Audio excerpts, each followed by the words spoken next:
James chapter 5, verse 7 to 11. Ingon sa Santiago, "Therefore be patient, brethren, until the coming of the Lord." Kaya pa ano eh? Kasi balik ang Ginoo. Okay ra ba tani? Hangtod pa mamabalik ang Ginoo, dugaya pa kayo ani oy. Mahitag ka ng until mo graduate imong anak. Ginana ba, no? So, hangtod pa man mo balik ang Ginoo. Pero kana siya, in man's viewpoint niya, ang problema kay basig ang gugma day ang Ginoo mo balik, no? So, see how the farmer waits. Ang gikuha og reference ni James ang farmer. Ug buto naon kaya man gyud nato magpaabot. That is why no attitude ni siya nga dapat i-battle. Okay? Ingon diri, see how the farmer waits for the precious fruit of the earth. Kisa may mag-uuma diri. Ang kanang humay, kanang bugas o kanang humay, ala ni hunon, pila man nakabulan harveston? Upat. Oh, na mga mag-uuma diri, oh. Nakasulay ana. Upat ka bulan. Grabe, no? Pero, naghulat siya nga na expectation. Kay kabalo gid siya nga mahitabo. So, gikuha niya reference, farmer. Ang patience, gigamit siya to remind us that something will happen, just wait. No, until, no, the coming of the Lord, just wait. Kung ang farmer willing makapaabot, ingnana daw dapat ang makapaabot. Patiently waiting until the later rain. Verse 8, you also be patient, establish your hearts, for the coming of the Lord is at hand. Ang patience day is the issue of the heart. That is why guard your heart. Ang patience manghigala is a spiritual condition. Nga daghan sa tuwa diri nag-struggle pa. Ang atong temper, gamay kita og tolerance. Kasabot man ang tolerance, kayang muutong ba? Ang imong tolerance 10, ang uban tolerance 2, no? Masibog lang ang bangko, muulbo ang kaspa, no? Ang uban bisag namatay na lang iro, mingon lang yapog sige lang. No? Grabe ba? Mo trigger, everything will trigger. Okay? Muna ingon dito sa verse 9, do not grumble against one another. Di daw magsigig bagulbol. Kay one of the signs sa impatient person, bagulbulan. So, gusto mo mangita og simptomas? Matud pa sa una, ang simptomas sa COVID, di na daw kakabati og lasa. Yeah, naputoy, nagpastors meeting mi tong Friday, naingon tong mga pastor, kumusta imong diabetes bro? Siya nga, wala na. Ang ilhanan daw sa diabetes, kaunon daw ni imong kugmo. Kung sa man na inyong joke, oy. Pag tamis na gani na, diabetes na daw ka. Ako'y giluod ba? Unsa man ang storyahan na. Di ba na yung mga sintomas, basta mga sakit-sakit, mailan na to? Ang sintomas sa taong walay pailob. Sigig kasuko o sigig bagulbol. Okay, rata diha? Okay, ato ning ano ron, himay-himayon tani ron. Okay? Now, nag-question ko, pag ingon ni James, the judge is standing at the door. Unsa may kalambigitan sa judge? Nganong naabot ning judge, kaning judge, kanang sa korte ba? Ato ta sa maghuhukom, ato ta sa kanang napriso, ang judge ramay musulti nga, ikaw sentensyahan, 18 ka tuig. Okay? Unya, gi-continue niya sa pag-ingon, tanawa ra tong mga propeta sa unang panahon, unsa sila nag-antos. Grabe ang ilang example sa patience, no? Ingon dito, example of suffering and patience. Unya, gigamit po dito si Job. Ingon dito sa verse 11, you have heard of the perseverance of Job. You have heard, kadungog ba mo kay Job? Kabalo ka, ang book of Job, Okay? Kaila ba ta ni Job? Dili ninyo na silingan. Sa Bible na. Si Job, ang Book of Job, ang pinakaunang book sa Bible. Wala pa ang Genesis. Wala pang Exodus. Wala pang Leviticus. Wala pa ang Bible. Ang Book of Job nag-exist na. Si Job, mga higala, wala sa kakita sa past o sa future. Kakita ta. Kay naaman tayo, gitawag no nga Bible nga na future sa Revelation. So siya wala, pero grabe ang iyang patience. Bisan pag giingna na siya sa iyang asawa, bisan gi-advise na siya siyang mga best friend, but si Job naggunit sa Ginoo. Pag-abot sa 30th chapter sa Job, God is silent. Di ba, na mapanahon ang Ginoo, Lord, sabi niyo, nagka-cancer man akong asawa, Lord, ganong bankrupt man me. There are times ang Ginoo silent sa mga circumstances sa atong life. Pero makita nato si Job patiently waiting. Grabe, no? May tagdaghang mga Job dere. Nagpaabot gid si Job. Pag-abo sa last chapter ni Job, Job chapter 31, 32, 33, no, ako masayop, pinaka last part sa iyang book. Ang tanang nawala kay Job gidouble sa Ginoo, no? That's the price, no? What pa worth the wait. Namatay ba iyang 7 ka buok anak? Pero wa gid siya nagbagulbol. Ingon sa Job 1:22, ang Ginoo naghatag. Kung bawion sa Ginoo, iya man to tanan. The Lord gave, the Lord take it away. Praise the name of the Lord. Pero sa diyang gidouble sa Ginoo. Gidouble sa Ginoo ang nawala. Unya, sa 7 ka buok anak niya nawala, ang iyang niabot nga anak, the most beautiful woman in the world in his time. Ang sunod niyang anak, pang Miss Universe. Why is that? That's the price of patience. No? Pailob. Pailob. No? So kung imong bana mo hagok murag barko, ayo lagyaw-yawi, pailob lang. Kay basig mo baliktad ang panahon ba, ikaw na po'y mo hagok. Nya og badlungon ka, masuko ka, wagi ka badlunga sa imong bana nga nagagok. Okay? No? Pailob lang. Basig ngayon ka, di ko kagwantas kabaho siyang baba. Basig mabot na panahon ba, imong baba ang mubaho. Okay. Now, nag-question ko, therefore be patient. Dayon, you also be patient. Gibanatan pag-ayo ang patient, gikuha ang example ni farmer, gikuha ang example ni Job. Unya, naabot dito, the judge is standing at the door. Unsa may connection? Naada daw ang judge, nagtindog sa portahan.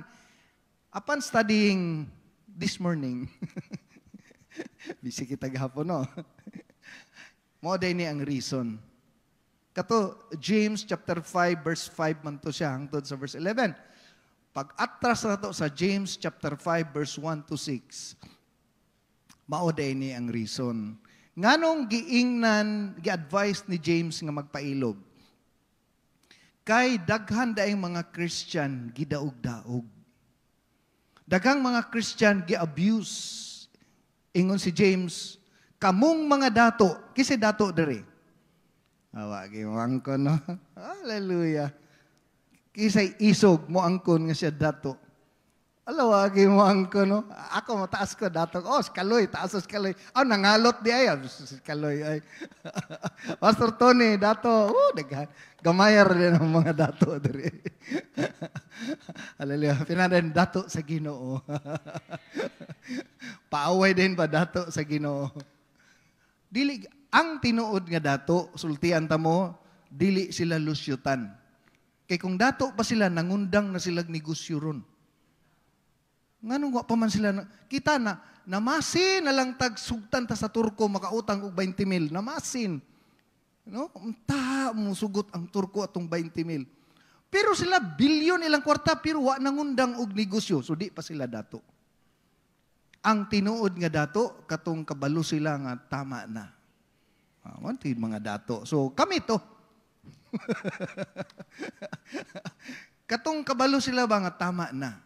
Tama na ni. Enough na ni. No? So, ingon dito, come you rich, kamong mga dato. Ingon dito, verse 2, ang inyong kadato nagkurap. No? Puro gwapo kayo mga suot. Grabe inyong mga bulawan. Ang classmates akong asawa, istorya siya, ilang yuta, ilang apartment. Grabe siya. Binongan sa akong asawa, pero matag 20,000 di abi. Tagkan mo kung bayro nun, Mers. Tanawa lagi. Dili siya dato. Grabe mga hambog siyang mga achievements. Gisulayan niya gingon ba, pero matag 20,000 di abi. Dagkan mo kung bayro nun, Mers. Di ka pa utang. Okay? So, yun dito sa verse 4, indeed the wages of the laborers. Uy, mora ni dato nga wa niya gihatag ang insaktong sweldo. No? Usahay gyud ba? Inana ang uban ang kanang pertini mong trabaho na deducted imong SSS, deducted imong PhilHealth niya, wa day girimit dito sa wala girimit sa opisina. Pila nakakatuig ng trabaho na ko'y kaila na, no? Grabe ang iyang ka-disappoint. Nagka-hatred ko siya, gusto niya patyon niyang amo. Kay siging deduct siyang sweldo niya. Katong iyang asawa ng anak na magkuha na siya siyang benefit siyang SSS. Agoy, wa man day siya record sa SSS. Meaning, ang opisina, wa ning forward remit dito sa ilahang obligasyon. So makita nimo mga higala, no? Ngano ding nag-ingon ang Ginoo nga magpailob lang kay gidaog-daog sila pag-ayo. Unya kita magpailob butaan no? Even to the point, no, magpapatay, you have murdered. There is a verse 6. So makita nato mga higala nga as a Christian sometimes we feel abuse. Ma-abuse ta. Gibati nato nga ang uban kapit sa patalim na lang, no? May mga tao nga kapit sa patalim na lang, pasabot sa kapit sa patalim, no? Bisag wa ka na higugmas tao para lang mo survive.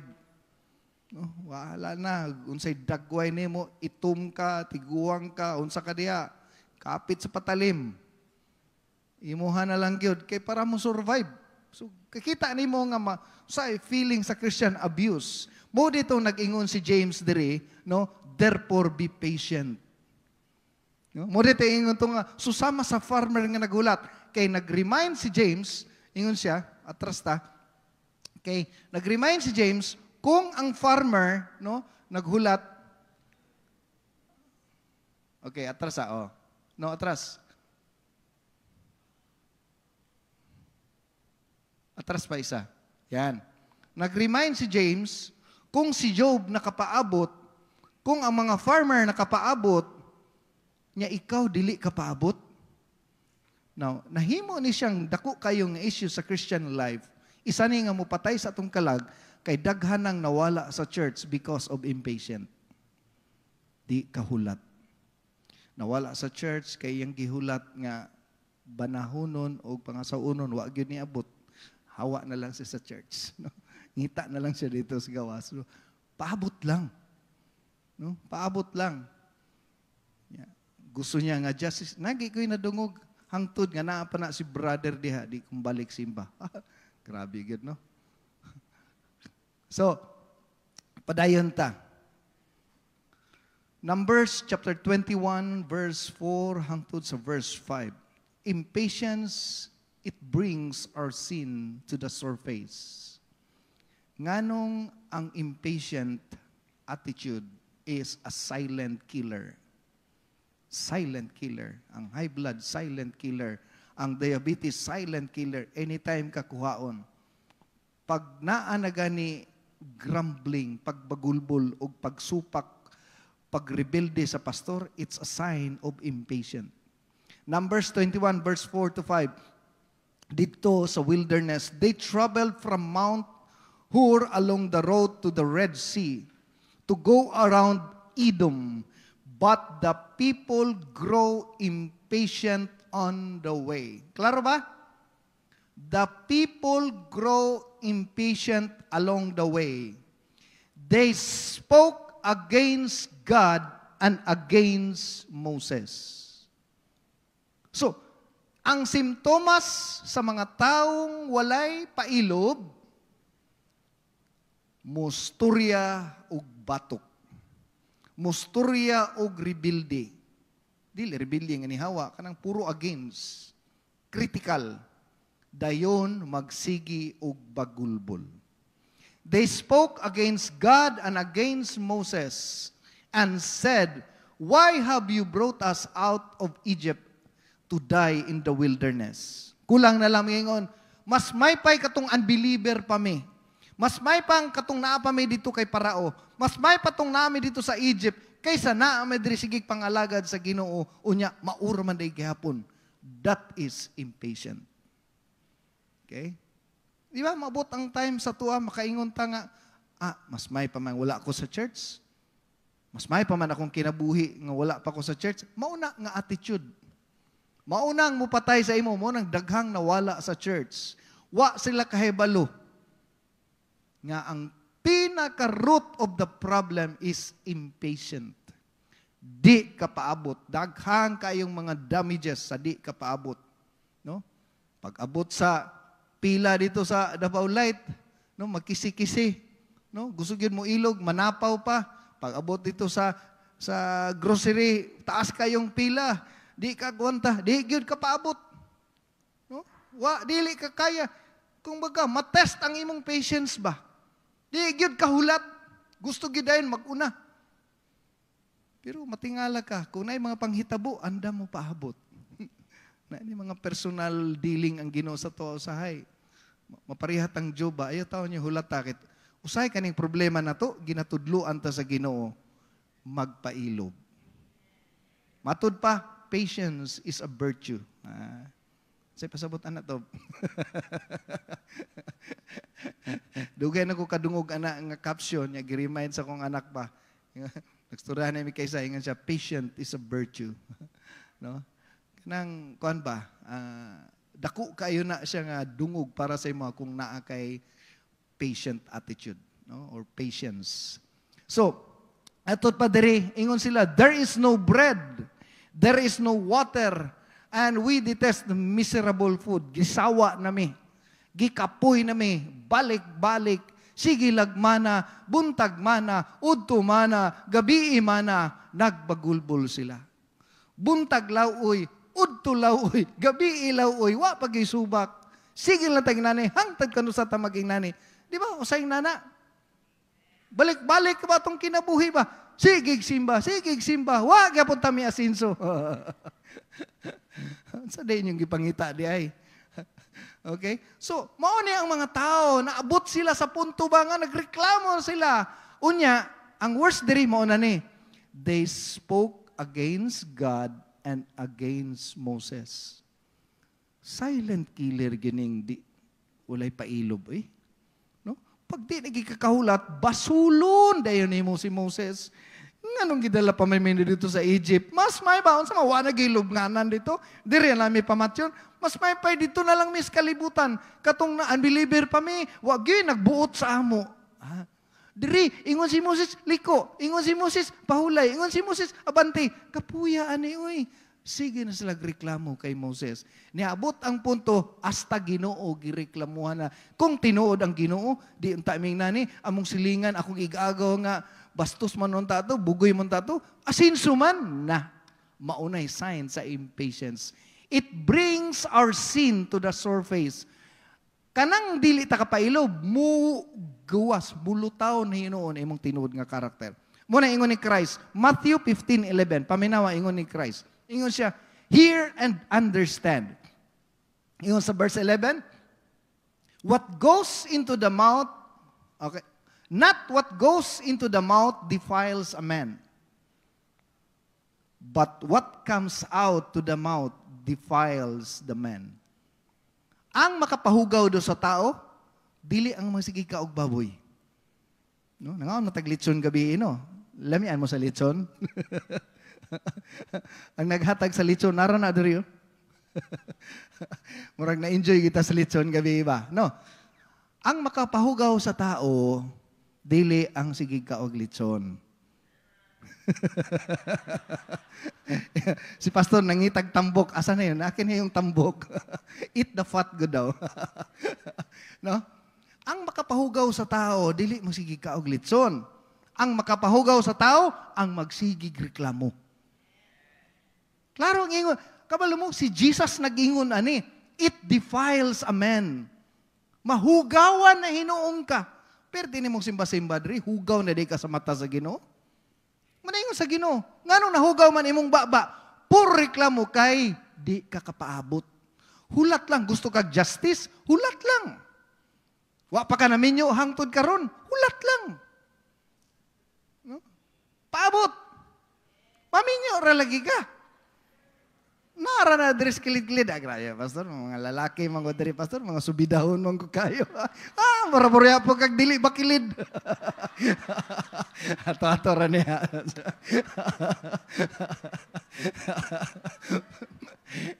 Ingon si Pastor Frank, og tagpiso ka, pamili pog tagpiso. Ay, pog pamili og tagjis. Balance ba, balance. Okay, so, mahugaw na, perti na itong simbadri niya, mong baba, pag uli. No, ang uban, dagang kaigyaw-yaw. Si pastor, ang atong leader, hugaw na hinunta sa mata sa Ginoo. Kaya nga naman, gusto tag justice. Okay? So, grabe, wa ta kabantay. Mugawas gyud sa surface. Impatience grows out of our unwillingness to trust and submit to God's timing in our lives. No? Mugawas gyud siya. Unwillingness to trust God. Tuo makakag na Ginoo. Okay? Kung mutuo kang na Ginoo, hulat. Kung kabalo ka kinsay nagsaad, muhulat jud ka. Di ba? Na mga tao nga kabalo ta silang personality, pag mingon na siya muadto gina siya. So kung tingala ka na lampas na mag-alas 10, wa magyapon ni abot. Pero naghulat ka kay kaila ka sa iya. Kaning tawhanan ni pag musulti ni muadto gid ni siya. Muna, bahalag matagabian. May dagang kag-reason, siguro na ibangga. Ano ba? Siguro nagsakit iyang anak, munang nalangay siya. Pero kabalo di kang maabot, kay kaila ka sa taong nagsulti. Bisag unsa may hitabo, mag-expect yun ka.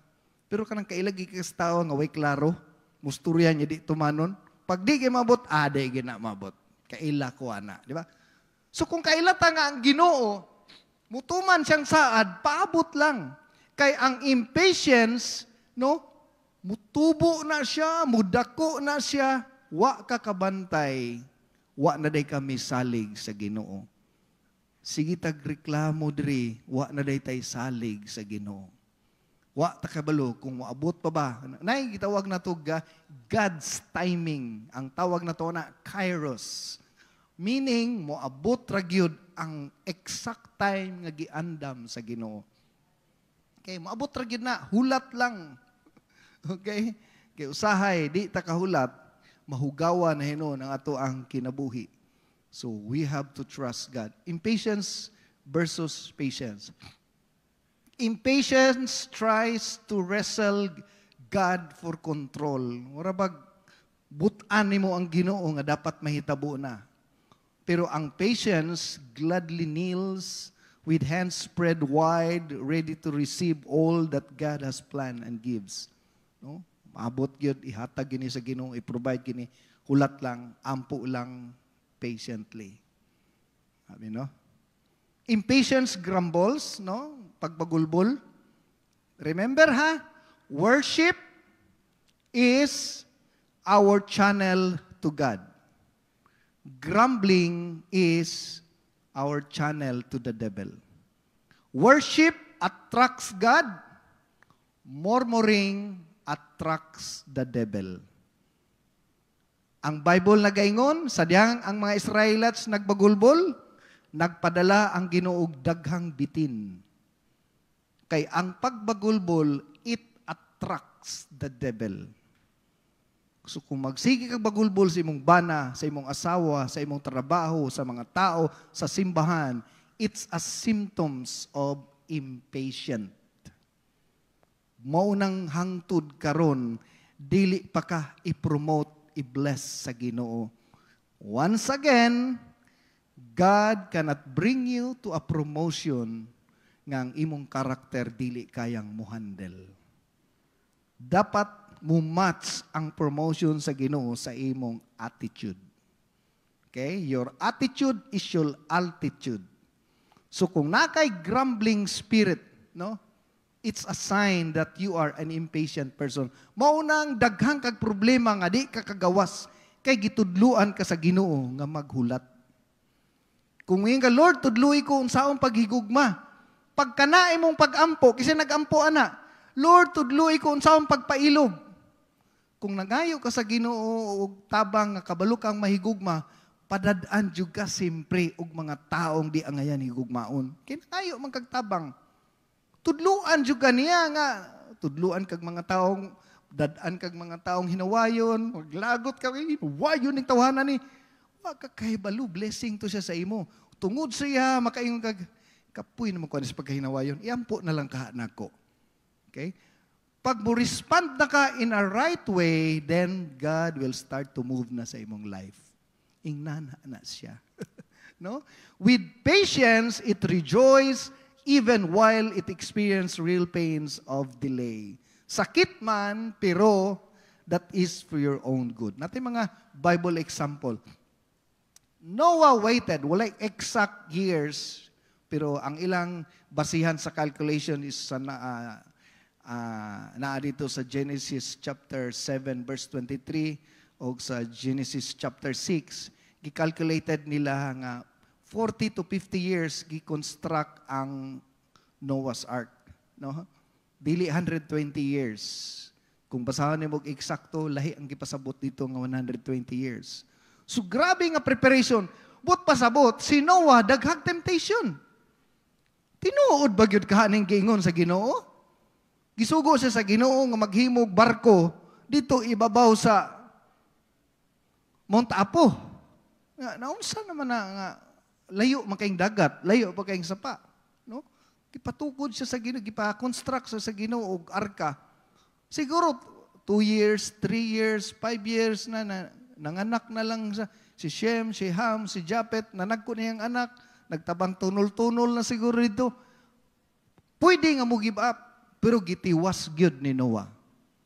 Gitiwas gyud ni Noah. Sayon kita magbasa-basa sa Bible story, ala si Noah, kabaluta, grabe na tong sa arka ni Noah. Pero naamoy wa napansin. Makasurvive ka si Noah, estimatedly, approximate 52 years. Makasurvive ka kag-construct nga giga nakatawan ka sa tao na buang na ni Noah nagbuhat og arka ibabaw sa bukid. Kasurvive ka kana. Wagi ka kasurvive nga ilang unsam yung simbahan diha kada gabi isimba. Wagi ka kasurvive. Sige lang mo balik-balik, no? Nay revival, nay choir practice, nay band practice, nay nightlife, no? Grabe na yung simbahan, malapas mo sa langit. Wagi ka kasurvive ana. No? Wagi ka kasurvive ana. Yeah, kana si Noah giingnan nagbuang kay ngano man wagi ulan. Way sapa, way dagat. Unsay kidya natay wa nakitaan? Patience. No? Matud pa ang patience mo'y nagdala sa bao nga makasaka sa arka ni Noah. Naanapoy bag-ong nga quotes, siya dili ang snail. Bago na po nga quote kay tanan man nga mananap gipasaka sa arka ni Noah.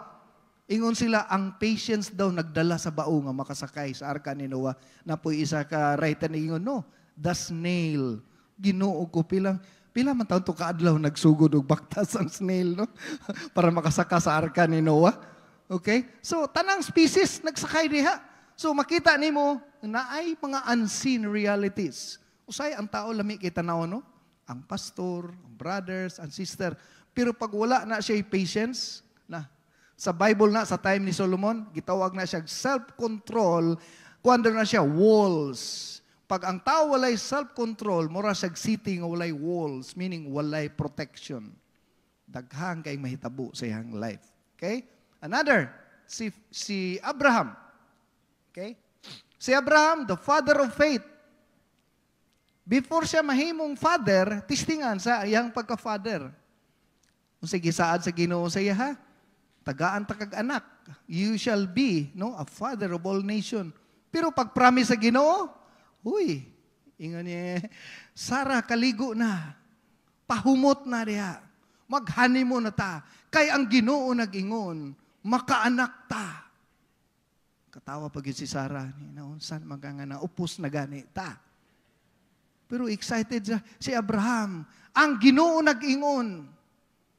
Buhat na yun silang bata. Uy, permirong tuig, gadawang tuig, katulong tuig, 4 ka tuig, 10 ka tuig, 20 ka tuig. Ingon si Sarah, ay, basin ang saad sa Ginoo. Ikaw may gisaaran, wa man ko na-appeal, basin kaning ato ang helper, kaning atong maid. Tungod sa impatience ng gawas ang mga igsuon natong Muslim. Gikan kay Ismael na ang tribo ni Ismael, ang mga hinigugma natong mga Muslim, bunga na sa impatience. Di kahulat, naghatag suggestion, kay wa man gyud nahitabo, tanang formula sa pagbuhat og bata, gihimo na nato. Di man kita kahimog bata, basin diri sa atong katabang. Tanawa, naghatag kadaot ang impatience. No? Dagan diri mag-asawa karon, hantod karon nagbulag na kay nga naman di ka paabot nga mabag-o yang bana. Matud pa, kung gusto kang mabag-o siya, ikay unang magbag-o. Di siya ganahan anak nga formula. Dagan kay di ganahan anak nga mechanics. Di, sumbong kay pastor. Ang tubag ni pastor, if you want everything in your life to be changed, ikaw mo'y unang mag-change. Wa man ka nag-change, mo na, adto dito sa korte ni Tulpo. So, daghan kaayong mga relasyon karon naglagyo na because of impatience. So, silent killer gyud si impatience. Ang impatient, dako kayog kadaot. Di ka paabot makahuman og eskwela, nagdali-dali, wa kahuman og eskwela. Kay, nagkamang-kamang dito sa ilalom sa mangga sa iyang hinigugma. Impatient gihapon. Grabe, no? Dagang kayo, wag mag-eskwela. Mangandoy na lang sila. Ilang mga classmate nang graduate na, nga engineer na. Siya, tuan na dito, nag-drive sikad. Ipasangilan niya ang mama, pasangilan niya ang papa. No, impatient gihapon na. Wa ka kahulat, no? Nagpadala ka sa imong gibati, nag-chat-chat ka dito. Bisag kinsa na dito, find your partner here. Grabe. Ending na karon. Okay? So si Abraham ang higala, sultian ta mo, dili lang faith, but you need patience. Si Abraham ang higala, naghulat gitaon for 25 years. Pero si Sarah, wa gyud kahulat. Okay? Joseph waited 20 years. Gikan sa iyang dream. Sige siyag prophesy og dream, sige siyag interpret og dreams, pero ang iyang dream so ana hitabo sa iya ha? Sa inyong tanaw, inana bago na kadali. No? From the pit to the throne, 20 years. Kabalo mo sa 20 years, mas taas ang iyang time sa prisuhan. Pero wala siya kuha sa Ginoo sa prisuhan. Na God gave favor to Joseph sa diyang nasa sa prisuhan. Katunga siya sa prisuhan, wala ning gawas ng word nga favor. Pero nganong naman say favor, kay way reklamo si Joseph.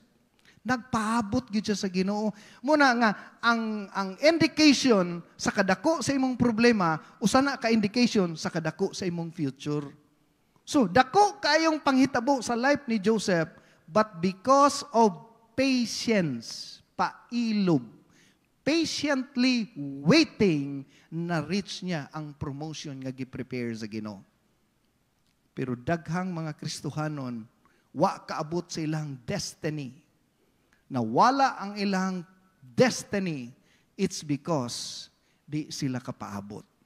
Muning purpose sa Christianity, no? Ginatudluan ta nga magpailob. Paabot lang. Okay? So, ang promotion sa Ginoo is naay sariling timing. Si David, 10 years. Uy, wala naman tayo time. Okay? Duha ang opportunity nga si David, mapatay na niya si King Saul. Duha.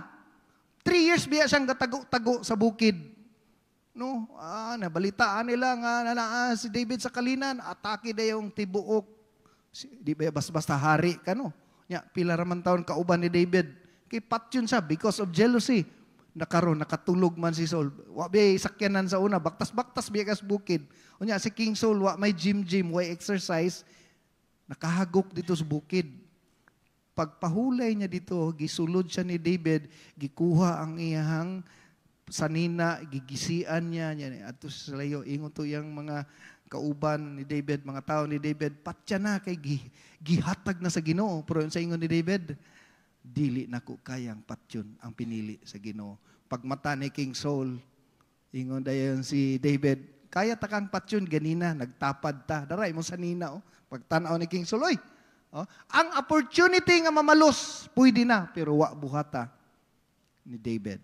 That is why ang weakness sa imong leader will reveal your true character. Ano? Ang weakness, kumbaga, ang weakness sa imong amo init ug ulo, imong amo dautan kaayo, pero ang ilang weakness gamiton sa Ginoo para ma-reveal imong true character. Na-reveal ang true character ni David. Di gid siya manimalos. Gusto niya ang Ginoo manimalos. Gusto ka magpaabot sa Ginoo, pasagdi ang Ginoo manimalos. Kay naay blessing sa pagpaabot. Palakpakan nato tong buhi nga Dios. Ato ni isgutan next.